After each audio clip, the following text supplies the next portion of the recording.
আহিছে স্মৃতি প্ৰস্থান গীতা ইয়াত ক'বলগীয়া একো নাই প্ৰামাণিক তৃতীয়ত আছে ন্যায় প্ৰস্থানত আছে ব্ৰহ্মসূত্ৰ যিজন ব্যাসদেৱে ব্ৰহ্মসূত্ৰ লিখিছে তেৱে গৰুৰ পুৰাণত লিখিলে অৰ্থয়ম ব্ৰহ্মসূত্ৰ নাম ভাগৱত গ্ৰন্থ ভাগী আকৌ ব্ৰহ্মসূত্ৰৰ টিকা ভাষ্য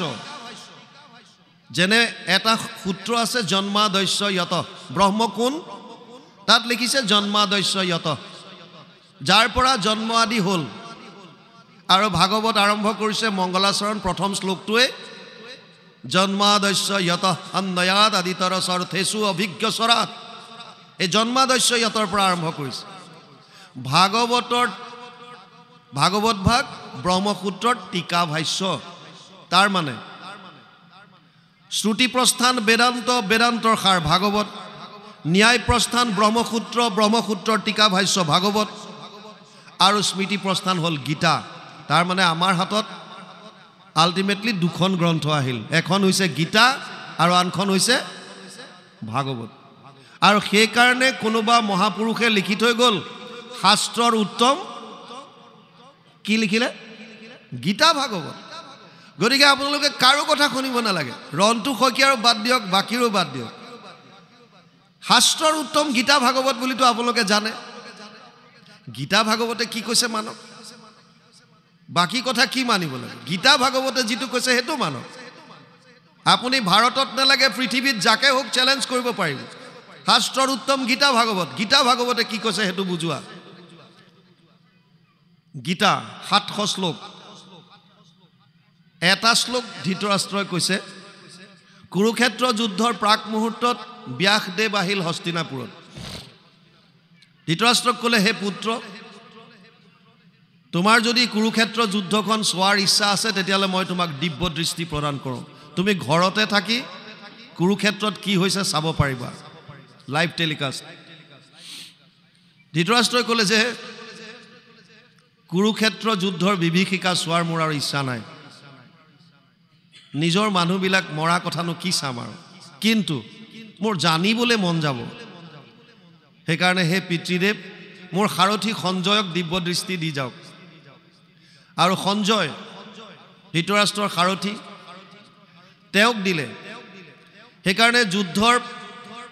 10 দিন যুদ্ধ হৈ যোৱাৰ পাছত যেতিয়া সঞ্জয় আহিছে তেতিয়া ধৃতৰাষ্ট্ৰই সুধিছিল ধৰ্মক্ষেত্ৰে কুৰুক্ষেত্ৰে সমবেত যুজুৎসৱঃ মামকা পাণ্ডৱ চৈব কিম কুৰ্বত সঞ্জয় প্ৰথম অধ্যায় প্ৰথম শ্লোক গীতা হে সঞ্জয় ধৰ্মক্ষেত্ৰ কুৰুক্ষেত্ৰত সমবেত হোৱা মোৰ আৰু পাণ্ডুৰ পুত্ৰৰ সৈন্যগণে কি কৰিছিল মোক কোৱা 700 শ্লোকৰ এটা শ্লোক ধৃতৰাষ্ট্ৰ প্ৰথম অধ্যায় প্ৰথম শ্লোক প্ৰশ্ন কৰিছে ধৰ্মক্ষেত্ৰ কুৰুক্ষেত্ৰত এই সৈন্যবিলাকে কি কৰিছিল কোৱা সঞ্জয়ে 40টা শ্লোকত উত্তৰ দিছে বিশেষভাৱে সেইখিনি কথা কৈছে যুদ্ধৰ প্ৰাক মুহূৰ্তত কৃষ্ণ অৰ্জুনৰ মাজত যি সংবাদ হৈছিল 40টা শ্লোক 85টা শ্লোকত অৰ্জুনে মনৰ সংশয়বিলাক ভগৱানৰ ওচৰত প্ৰকাশ কৰিছে আৰু 574টা শ্লোকত ভগৱান কৃষ্ণই অৰ্জুনক গীতাৰ উপদেশ দিছে প্ৰথমতে অৰ্জুনে যি ধৰণে জানিব বিচাৰিছে সেই ধৰণে উত্তৰ দি গৈছে সিদ্ধান্ত দিছে শেষত ভগৱান কৃষ্ণই শেষত গৈ অৰ্জুনক ক'লে অৰ্জুন সৰ্বগুহ্যতমম ভূয় শৃণুমে পৰমম বচ ইষ্টসীমে দৃঢ়মিতি তত বক্সামি তে হিতম অষ্টাদশ অধ্যায় 64 নম্বৰ শ্লোক গীতা হে অৰ্জুন মই এতিয়া তোক গোপনীয়ৰ পৰা গোপনীয় কথাটো কওঁ শুন কি ক'লে গীতাৰ সাৰাংশ সৰ্বধৰ্মান পৰিত্যাজ্য মাম একম শৰণম ব্ৰজ অহম ত্বঃ সৰ্বপাপেভ্যো মোক্ষয়িষ্যামি মা শুচ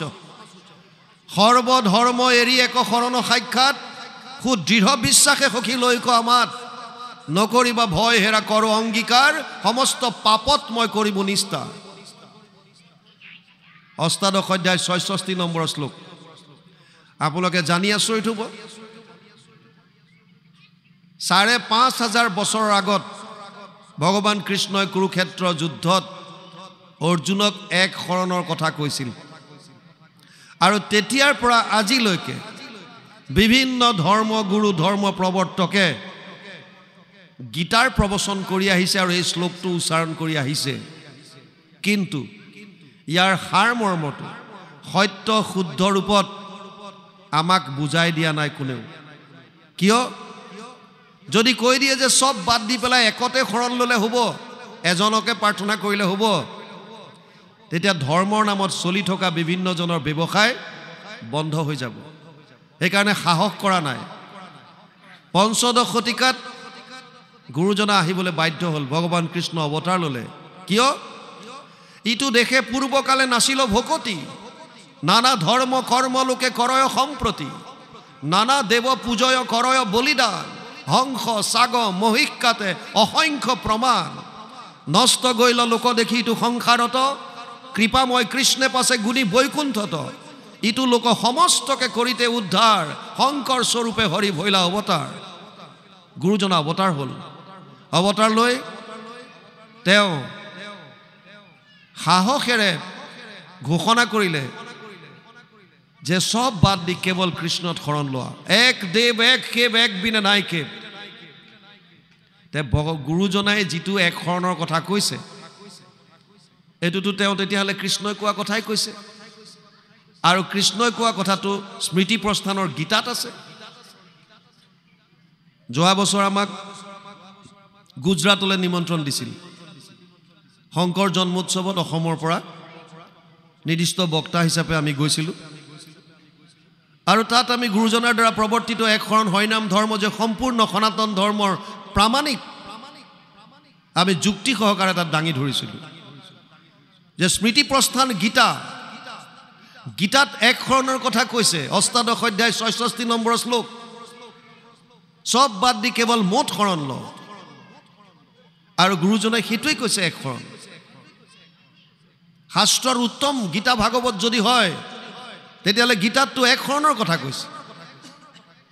আৰু হৰিনাম ধৰ্ম আমাৰ বহুতে কয় নাম বস্তু ভাগ গুৰুজনাই পদ্ম পুৰাণৰ সহস্ৰ নামৰ পৰা আনিছে হয় সত্য কিন্তু ভাগৱতে কি কৈছে শাস্ত্ৰৰ উত্তম যদি গীতা ভাগৱত হয় গীতাই বাৰু এক শৰণৰ কথা ক'লে ভাগৱতে কি ক'লে ভাগৱতত আছে ১৮,০০০ শ্লোক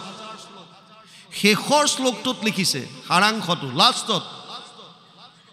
নাম সংকীৰ্তনম য়স্য সৰ্ব পাপ প্ৰণাশনম প্ৰণাম দুঃখ সমানা তম নমামি হৰিম পৰম ১২, ১৩, ২৩ দ্বাদশ স্কন্ধ ত্ৰয়োদশ অধ্যায় ২৩ নম্বৰ শ্লোকত লিখিলে নাম সংকীৰ্তনৰ দ্বাৰাই সমস্ত পাপৰ পৰা পৰিত্ৰাণ পাব পাৰি আৰু গুৰুজনাই এক শৰণ হৰিনাম ধৰ্ম দিছে গতিকে আমি বিভিন্নজন দেৱ দেৱতাৰ ওচৰত যোৱাৰ প্ৰয়োজন নাই আমাৰ ভালৰ কাৰণে কৈছে কি যুক্তি আছে আপুনি তীৰ্থক্ষেত্ৰত যোৱাৰ কি প্ৰয়োজন আপোনাৰ হৃদয়খন তীৰ্থক্ষেত্ৰ কৰক ঘৰখন তীৰ্থক্ষেত্ৰ কৰক কেৱল নাম যিটো জনে ফুৰে মাধৱৰ নাম ধৰি পাছে পাছে ফুৰে দেৱ দেৱী স্তুতি কৰি মূৰ্তিমন্ত হুয়া ৫ প্ৰকাৰৰ মুকুতি মুকু লৈও বাপ বুলি কৰন্ত কাকুতি গতিকে কি প্ৰয়োজন আপোনালোকে যেতিয়া আইসকলে ভাদ মাহত এইফালে নাম লয় নিশ্চয় নামঘৰত নাম লয় নে নাই ভাদ মাহটোত নাম লোৱাৰ আনন্দ আপোনালোকে চাব কেনেকুৱা যেতিয়া আইসকল একত্ৰিত হৈ নাম লয় কি সুন্দৰ বাপ সমস্তই যেতিয়া নামত বহে কি সুন্দৰ আৰু একান্ত মনে যদি নাম আপোনালোকে গায় মই আপোনালোকক গ্যাৰেণ্টি দি কম আপোনালোকৰ চকুলো বৈ আহিব আপোনালোকে যদি সঁচাকৈ একাত্মভাৱে যদি গাব পাৰে হৃদয়ৰ পৰা যদি আপোনালোকে গাব পাৰে আপোনালোকে এটা প্ৰাৰ্থনা এভাগ যদি গায় প্ৰাৰ্থনা গাওঁতে আপোনালোকৰ চকুলো বৈ আহিব যদি হৃদয়ৰ পৰা আপোনালোকে প্ৰকাশ কৰিব পাৰে ভক্তি বস্তু এনেকুৱা আপোনাৰ গাৰ নোম ডাল ডাল দি যাব ঈশ্বৰৰ নাম শুনাৰ লগে লগে চকুলো দুধাৰি বৈ আহিব হৰি নামৰ মহাত্ম এনেকুৱা সেইকাৰণে ইয়াত কৈছে ভকতিবিহীন যিটো তাৰ ধৰ্ম কৰ্ম যিটো হবে বৃথা শাস্ত্ৰৰ সন্মতে যি দেৱত কৰা আশ তাৰো আছে মৃত্যু ত্ৰাস আনক ৰাখিবে কেন মতে জানিবা বিশ্বাস কৰি দেৱৰো দেৱতা হৰি টাংকস্মৰি নিস্তাৰিও সুখে শুনা শুন সভাসদ দেন্ত আপোনাৰ পদ নাম মাত্ৰ লয় যিটো মুখে। যিজনে নাম লয় তেওঁক নিজৰ ধাম দিয়ে বৈকুণ্ঠ, য'ত কোনো কুণ্ঠা নাই, য'লে এবাৰ যোৱাৰ পাছত পুনৰ ঘূৰি আহিব নালাগে। ন তদ ভাষয়তে সূৰ্য ন শশাংক ন পাৱক যদ গত্বা ন নিৱৰ্তন্তে তদ ধাম পৰমম মম। ৫ম অধ্যায় ৬ নম্বৰ শ্লোক গীতা। হে অৰ্জুন, মোৰ যিখন ধাম তাত এয়া চন্দ্ৰ সূৰ্যই প্ৰকাশ কৰিব নালাগে, স্বপ্ৰকাশিত, আৰু তালৈ এবাৰ যোৱাৰ পাছত জীৱ আহিব নালাগে। আপোনালোকে যেতিয়া আমি সন্তান হৈ গৰ্ভত স্থিত হৈ থকা যায়, অকণমান গৰ্ভাশয়ত তাতে বিষ্ঠা মূত্ৰত লেটু খেটু হৈ তাৰ মাজতে 10 মাহ 10 দিন যেতিয়া কটাবলগীয়া হয়, তাকো মাকে যি মন যায় তাকে গ্ৰহণ কৰে। কেতিয়াবা খুব জ্বলা, কেতিয়াবা খুব টেঙা, আৰু তাৰ ৰসবিলাক গৈ শৰীৰত পৰে, আমি হাহাকাৰ কৰি উঠোঁ। এনেকৈ কুকুৰ মেকুৰী কীট পতংগ পোক পৰুৱা কত শৰীৰ ভ্ৰমণ কৰিছোঁ, কিমান কষ্ট। 20 লাখ সব ঠাৱৰ জানো, 9 লাখ জলচৰ সব মানো, 11 लाख कुर्म को भी गावे पक्षीगण, 10 लाख बतावे, 30 लाख पशु जानो हूँ भाई, 4 लाख बंदर दुखदाई, जब ये 84 लाख कट जावे तब कहूँ मानुष तन पावे। 20 लाख तो गस गसनिर प्रजाति, 9 लाख जलचर प्राणीर प्रजाति, 11 लाख सरीसृप जातीय प्राणीर प्रजाति, चराई चिरिकटिर प्रजाति 10 लाख, 30 लाख विभिन्न जन्तु, 4 लाख बान्दৰৰ प्रजाति, 84 लाख जुनी भ्रमण কৰাৰ পাছত এটো শৰীৰ পাইছোঁ, কিমান কষ্ট। ইয়াৰ পৰা মুক্তি লাগে, আৰু মুক্তিৰ কেৱল আৰু কেৱল উপায় এটাই, কৃষ্ণত একান্ত শৰণ, তাৰ বাহিৰে গতি নাই। সেইকাৰণে ইয়াত কৈছে, মহাপাপী অন্তজাতি যাৰ নাম লৈলে আতি চিন্দে তাৰ ঘোৰ কৰ্ম বন্ধ, হেন মাধৱক তেজি আন দেৱতাক ভজি দেখিও নেদেখে কিনো অন্ধ। মহাপাপী হওক, নিচ জাতি হওক, যেনেকুৱাই নহওক কিয়, অপিচেত সুদুৰাচাৰো ভজন্তে মাম অনন্যবাক সাধুৰেব সমন্তব্য সম্যক ব্যৱস্থিত হিস। 9ম অধ্যায় 30 নম্বৰ শ্লোক গীতা। যিমানেই নহওক পাপী, যদি ভগৱানত একান্তভাৱে শৰণ লৈ তেওঁৰ যদি নাম গুণ গাইছে, সেইজনক সাধু বুলি জানিবা বুলি কৈছে। মাম হি পাৰ্থ ব্যপাশ্ৰিত যে অপিসু পাপ জীউনয় স্ত্ৰী ও বৈশ্যাস তথা শূদ্ৰস তে অপি যান্তি পৰম গতিম। 9ম অধ্যায় 32 নম্বৰ শ্লোক গীতা। যেনেকুৱাই নহওক কিয়, বিষয়ত আসক্ত স্ত্ৰী হওক, ক্ষুদ্ৰ বৈশ্য হওক, কৰ্মত যিবিলাক লিপ্ত হৈ থাকে, বা অতি দুৰাচাৰী পাপী হওক, যোনে নহওক কিয়, চবৰ কাৰণে হৰি ভক্তি খোলা ৰাখিছে, আৰু কৈছে কেৱল কৃষ্ণত একান্ত শৰণ হৈ যদি আমি ভক্তি কৰোঁ, পৰম গতি আমি লাভ কৰিব পাৰিম, যেনেকুৱাই নহওক। বাল্মীকি আছিল চোৰ, কৰিলে পাতেক ঘোৰ, দেখা দাসী তনয় নাৰদ, যাৰ ৰাম নাম ঘুষি ভৈলন্ত পৰম ঋষি, পাইলা সুখে মুকুতি সম্পদ। ৰত্নাকৰ দস্যু নাৰদ গ'ল, আৰু নাৰদে ক'লে যে, নাৰদক যেতিয়া লুটিব বিচাৰিলে, শেষত কথা বতৰা পাতি ক'লে যে এইবিলাক কাৰ কাৰণে পাপ কৰিছা? বোলে ঘৰৰ কাৰণে। তোমাৰ পাপৰ ভাগি ঘৰৰ মানুহ হ'বনে? বোলে নিশ্চয় হ'ব। বোলে সুধি আহা। আৰু সুধি আহোঁতে ঘৰৰ মানুহে ক'লে আমি কেলে পাপৰ ভাগি হ'ম? তোমাৰ কৰ্তব্য, তুমি বিয়া কৰাইছা, পৰিয়ালটো পোহপাল দিয়া, তোমাক কোনে কৈছে অপকৰ্ম কৰি পেলাই ঘটা ধন? তুমি ভাল কাম কৰি ঘটা, আমি তোমাৰ পাপৰ ভাগিদাৰ হ'ব নোৱাৰোঁ। আৰু শেষত নাৰদক গুৰু মানিলে। নাৰদে ক'লে ৰাম ৰাম ক, ইমানেই পাপী মুখত ৰাম নাম অহা নাই, মৰা মৰা বুলি ক বোলে। আৰু মৰা মৰা বুলি কৈ থাকিল। বোলে মই যেতিয়ালৈকে ঘূৰি নাহোঁ তেতিয়ালৈকে মৰা মৰা কৈ থাক। আৰু মৰা মৰা মৰা মৰা মৰা মৰা মৰা মৰা মৰা ৰাম হৈ গ'লগৈ। ৰাম ৰাম মৰাৰ পৰা গৈ কেতিয়া ৰাম হৈ গ'ল আৰু কেতিয়া বাল্মীকি হৈ গ'ল গম নাপায়। তেনেকৈ নাৰদ আছিল দাসীৰ তনয়। এবাৰ বাৰিষাৰ 4 মাহ কাটিবৰ কাৰণে এজন বিপ্ৰৰ ঘৰত কেইজনমান ঋষি আহিছিল। তাত নাৰদৰ মাক দাসী, আৰু নাৰদ তেতিয়া সৰু, দাসীৰ তনয়। এই ঋষিকেইজনৰ শুশ্ৰূষা কৰে, আল ধৰে, কেতিয়াবা কঠ আনি দিয়া, কেতিয়াবা পানী আনি দিয়া, কেতিয়াবা কিবা আনি দিয়া, আৰু ঈশ্বৰৰ কথা শুনি থাকে আৰু তাতে আনন্দ পাবলৈ ধৰিলে। যেতিয়া ঋষিকেইজন বাৰিষাৰ পাছত উভতি যাব ধৰিলে, পাছে পাছে নাৰদে কান্দি কান্দি গৈছে, হে বাপ সমস্ত, মোক অকণমান নাম বস্তু ভাগ দি যাওক। আৰু তাৰ পাছত ঋষিসকলে তেওঁক দিলে। নাৰদে ভাবিছে মোৰ মা আছে, এতিয়া মই কেনেকৈ এৰি যাম। ভাবি থাকোঁতেই মাকৰ মৃত্যু হ'ল, সাপে দংশন কৰিলে, মাক মৰি থাকিল। মনে মনে কোনোবা এটা কোণত আনন্দ পাইছে, ঈশ্বৰ ভক্তিৰ কাৰণে মোৰ পন্থ এতিয়া সুগম হ'ল, আৰু বনত গ'ল, ঈশ্বৰক আৰাধনা কৰিলে, আৰু দাসীৰ তনুৰ পৰা গৈ দেৱৰ্ষি নাৰদ হ'ল। তেনেকৈ মহাপাপী অজামিল, সিও নামে নিস্তাৰিল, বৈকুণ্ঠত উঠিলা বিমানে, আশ্চৰ্যনৰে সংসাৰ তাপত মৰে, হেন হৰিনাম বিদ্যমানে। অজামিল এজন বিপ্ৰ আছিল। এবাৰ অৰণ্যৰ পৰা যজ্ঞৰ খৰি আনিবলৈ যাওঁতে এগৰাকী বেশ্যাক দেখিলে আৰু বেশ্যাৰ প্ৰেমত পৰিল, ঘৰলৈ উভতিয়ে নাহিল, সেইফালে থাকি গ'ল। 10টা পুত্ৰ জন্ম, শেষৰ সন্তানটোৰ নাম থলে নাৰায়ণ, আৰু নাৰায়ণ নাম থলে উঠোতে বহোতে কেৱল নাৰায়ণ নাৰায়ণ নাৰায়ণ নাৰায়ণ। সময় আহিল, যমদূত আহি গ'ল নৰকলে নিবলৈ। ইমান পাপ কৰিলে, ডকাইতি হ'ল, চোৰ হ'ল, পৰিয়াল পোহপাল দিবৰ কাৰণে বিভিন্ন পাপ কৰ্মত লিপ্ত হ'ল। ভয়তে শেষত মুখৰ পৰা ওলাল নাৰায়ণ, আৰু নাৰায়ণ বুলি কোৱাৰ লগে লগে বিষ্ণু পাৰিষদ আহি গ'ল। আহি পেলাই যমদূতক কোবাই খেদালে, আৰু পুনৰ জীৱটো তেওঁৰ শৰীৰত দি থৈ গ'লে, পুনৰ জি উঠিল। অনুতপ্ত হ'ল, মই কি ভুল কৰি আছিলোঁ। নাৰায়ণৰ নাম লওঁতে তাকো মই মোৰ পুত্ৰক মাতিছিলোঁ, তথাপিও বিষ্ণুদূত আহি মোক ৰক্ষা কৰিলে। কিমান কৃপালু প্ৰভু ভগৱন্ত, মই ক'ত সোমাই আছোঁ। এই অন্ধকূপত চব বাদ দি গংগা তীৰত গ'ল আৰু ভগৱান কৃষ্ণৰ নাম ল'লে, আৰু পৰম গতি লাভ কৰিলে, পৰম গতি লাভ কৰিলে। ইয়াত কৈছে আশ্চৰ্যনৰে সংসাৰ তাপত মৰে, হেন হৰিনাম বিদ্যমানে।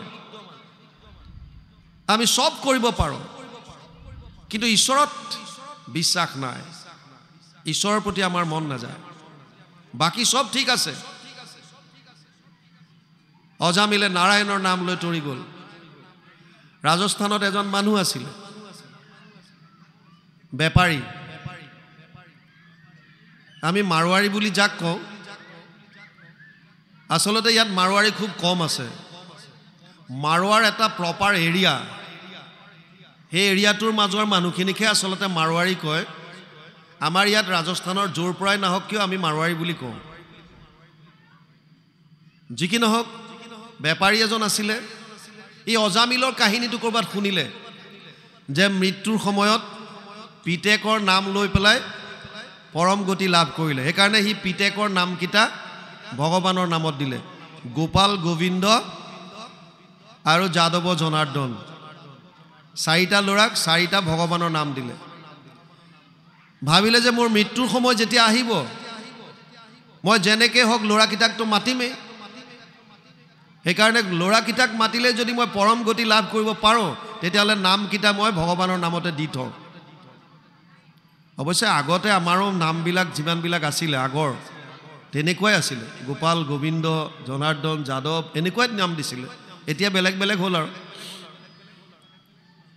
মৃত্যুৰ সময় আহিল, গম পালে যে আৰু বেছি সময় মই জীয়াই নাথাকোঁ। প্ৰথমতে মাতিলে গোপাল, ডাঙৰ ল'ৰাটো আহি গ'ল। আহি ক'লে, দেউতা মাতিছিলে। অঁ, তই আছ, ঠিকে আছে। গোবিন্দ, গোবিন্দ আহিল। দেউতা, অঁ তয়ো আছ ঘৰতে। যাদৱ, যাদৱো আহিল। জনাৰ্দন, জনাৰ্দনো আহিল। অঁ, তহঁত 4টা ঘৰতে আছ। দোকান খুলিবলৈ কোন গ'ল? আৰু দোকান বুলি কোৱাৰ লগে লগে প্ৰাণবায়ু ওলাই গ'ল। কিয়? গোটেই জীৱনটো দোকান দোকান কৰি আছিলে। আপুনি যিজোপা ফল, যিজোপা গছ ৰোৱে, য'ত সাৰ পানী দিয়ে, মৃত্যুৰ সময়ত তাৰেতো ফলটো পাব। অভ্যাস, এতিয়াৰ পৰা যদি অভ্যাস কৰোঁ নাম লোৱাৰ, তেতিয়া মৃত্যুৰ সময়তো আপোনাৰ মুখত ঈশ্বৰৰ নাম আহিব। আৰু যদি এতিয়াৰ পৰা আমি কেৱল ধন টকা পইচা পুত্ৰ পৰিবাৰ এইবিলাকতে আছোঁ তেতিয়া মৃত্যুৰ সময়তনো ক'ত আৰু তেনেকুৱা নাম আহিব ইয়াত কৈছে সেইকাৰণে ব্ৰহ্মা হৰ আদি কৰি দেৱৰ ঈশ্বৰ হৰি ধৰ্মৰ উপৰি ৰাজা নাম পাপত মাৰিও বাৰী অন্তক পলাওক চাৰি ডাকি খবে বোলা ৰাম ৰাম ব্ৰহ্মা হৰ আদি কৰি দেৱৰ ঈশ্বৰ হৰি ব্ৰহ্মা কোৱা হৰ কোৱা সকলোৰে ঈশ্বৰ হৰি শিৱই প্ৰাচীন বৰ্হিৰ পুত্ৰ প্ৰচেতাকগণক নিজে কৈছে তেওঁ কৈছে ভগৱন্তম বাসুদেৱম প্ৰপন্ন য়সমে পৰম প্ৰিয় ৯:৪-৬৩ যিজন ভগৱন্ত বাসুদেৱৰ একান্ত ভকত সেইজন মোৰ প্ৰিয় ১২জন বৈষ্ণৱৰ ভিতৰত যোনে নামৰ মাহাত্ম্য জানে তাৰ ভিতৰত এজন হৈছে শিৱ সেইকাৰণে তেওঁক বৈষ্ণৱ বুলি কোৱা হয় যিজন কেৱল কৃষ্ণৰ একান্ত ভক্ত পাৰ্বতীয়ে প্ৰশ্ন কৰিছে বহুবাৰ তুমি কাক ধ্যান কৰি থাকা মই জনাতো তুমিয়ে ঈশ্বৰ আৰু তেতিয়া তেওঁ কয় যে মোক তুমি ভাবিছা ঈশ্বৰ বুলি এটো ভুল নহয় নাৰদে যেনেকৈ ব্ৰহ্মাক কৈছিল তুমি কাক ধ্যান কৰি থাকা মোৰ মানততো তুমিয়ে ঈশ্বৰ ব্ৰহ্মায়ো একেই উত্তৰ দিছে নাৰদ তুমি বুজাটো ভুল নহয় আমি তিনিটা গুণৰ দ্বাৰা তিনিজন সত্ৰৰ পৰা বিষ্ণু হিচাপে পালন কৰিছে ৰজু গুণৰ পৰা ব্ৰহ্মা হিচাপে সৃষ্টি কৰিছে তমু গুণৰ পৰা ৰুদ্ৰ হিচাপে সংহাৰ কৰিছে আমি তিনিওটা অংশ ভগৱান কৃষ্ণৰে কিন্তু হলেও আমাৰ আৰাধ্য হৈছে ভগৱান কৃষ্ণ সেইকাৰণে ইয়াত কৈছে ব্ৰহ্মা হৰ আদি কৰি দেৱৰ ঈশ্বৰ হৰি ধৰ্মৰ উপৰি ৰাজা নাম যিমান ধৰ্ম আছে তাৰ ভিতৰত শ্ৰেষ্ঠ হৈছে কেৱল নাম নামৰ মাহাত্ম্য আছে ৰাজস্থানত দুটা ল'ৰা আছিল ভাই ককাই এই দুটাৰ এজন হৈছে ধৰমচন্দ এজন হৈছে কৰমচন্দ ধৰমচন্দ মানে যি ধৰ্মৰ প্ৰতি আসক্ত ভকত বৈষ্ণৱ ঘৰলৈ মাতি তেওঁলোকৰ চৰণ কমল ধুৱাই মেলি অকমান সেৱা শুশ্ৰূষা কৰি তেওঁলোকৰ পৰা ভাগৱতৰ কথা শুনি পৰম আনন্দ লাভ কৰে আৰু কৰমচন্দই কেৱল কৰ্মত বিশ্বাস কৰে আপোনালোকে দেখে প্ৰায়বিলাক ভাগৱত অনুষ্ঠানত বহুবিলাক শ্ৰোতাই ভাগৱত শুনিবলৈ আহি হাতত তেল ধূপ ইত্যাদি লৈ আহে কিন্তু চাকি গছ নিজে জ্বলাব বিচাৰে আৰু সেইকাৰণে বহু জেগাত বহুত চাকি হৈ যায় তেল তেল হৈ যায় ফ্ল'ৰত আপোনালোকে তেল বা ধূপ আনিছে শ্ৰদ্ধা সহকাৰে এটো বৰ সৎ কাম ঈশ্বৰৰ অৰ্থে একক গুণ লগাইলে সহস্ৰ গুণ হয় কিন্তু আপুনি নিজে চাকি বন্তি নজ্বলায়ো যদি নামঘৰীয়াজনক দি দিয়ে যে এয়া আমি তেল আৰু ধূপ আনিছোঁ ঈশ্বৰৰ অৰ্থে আপোনাৰ তেল ধূপে বছৰটো নামঘৰৰ সন্মুখৰ চাকি বন্তি জ্বলাই থাকিব পাৰিব আপুনি যেতিয়া কিনিবলৈ গৈছে দোকানত পইচা দি ঈশ্বৰৰ অৰ্থে যেতিয়াই চাকি আৰু ধূপ কিনিলে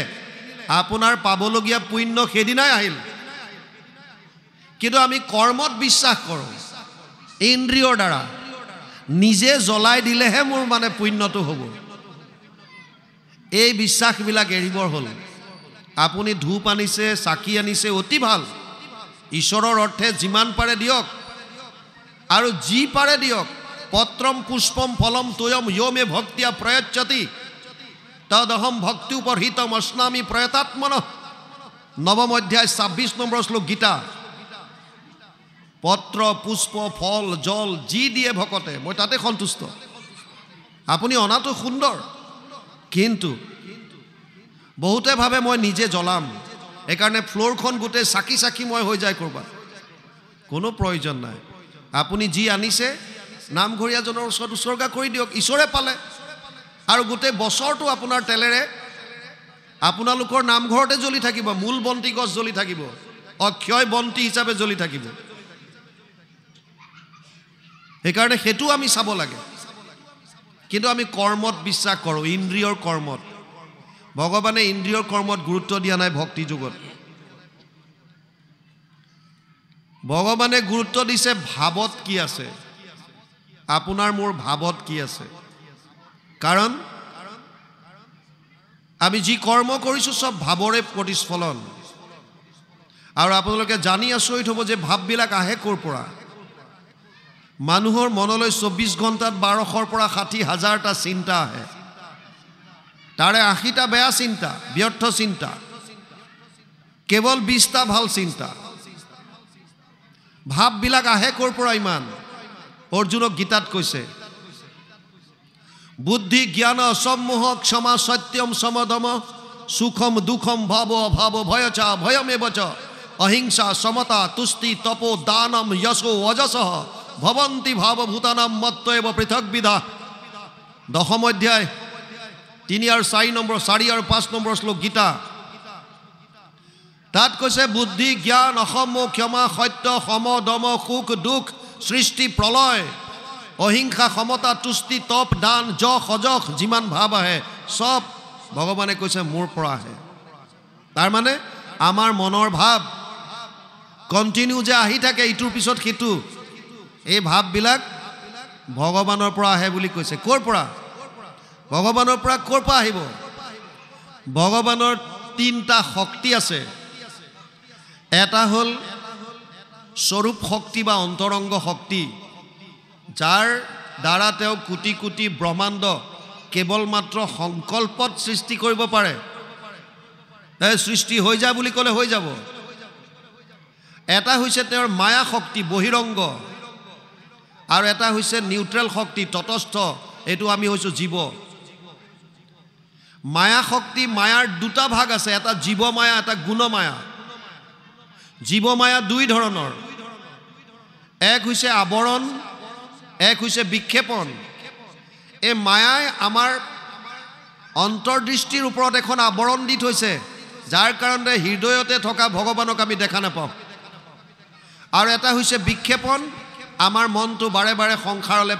পঠাই থাকে আতৰাই দিয়ে ভগৱানৰ ওচৰৰ পৰা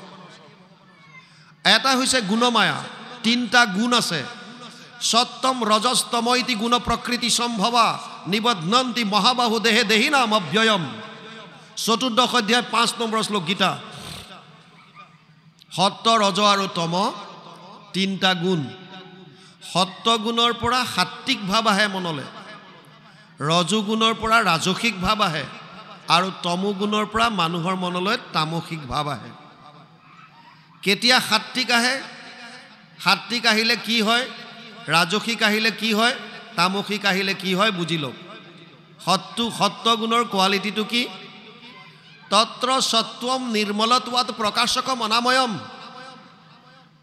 জ্ঞান সঙ্গেন বদনাতি সুখ সঙ্গেন চানঘ 14 অধ্যায় 6 নম্বৰ শ্লোক গীতা হে অৰ্জুন সত্যগুণ অতি নিৰ্মল প্ৰকাশ আমাৰ ভিতৰৰ যিমান অজ্ঞানতা আছে সব আতৰাই পঠিয়ায় অন্ধকাৰ সব দূৰ কৰি পোহৰ কৰি তোলে সত্যগুণ বৃদ্ধি হলে মানুহ ধীৰ স্থিৰ হয় ঈশ্বৰমুখী হয় জনকল্যাণ কৰিবলৈ মন যায় ভাল ভাল কাম কৰিবলৈ ইচ্ছা যায় সত্যগুণ যেতিয়া বৃদ্ধি হ'ব নিজৰ কৰ্তব্যৰ প্ৰতি অগ্ৰসৰ হ'ব ঈশ্বৰমুখী হ'ব ৰজগুণ ৰজো ৰাগাত্মকম বৃদ্ধি তৃষ্ণা সঙ্গ সমুদ্ভৱম তন নিবধ্নন্তি কৌন্তেয় কৰ্ম সঙ্গেন দেহিনাম 14 অধ্যায় 7 নম্বৰ শ্লোক গীতা হে অৰ্জুন ৰজগুণটো হৈছে আসক্তি বঢ়ায় আসক্তি কৰ্মৰ প্ৰতি টকা পইচা ঘৰ দুৱাৰ ইত্যাদি আৰু জাক জমকতা ভাল পায় আৰু যশস্যা বিচাৰে মই গ'লে মোৰ বেলেগ এটা নাম মোক মানুহে অলপ বেলেগ ধৰণে চাওক মোৰ কাৰণে চেয়াৰখন অলপ বেলেগ হওক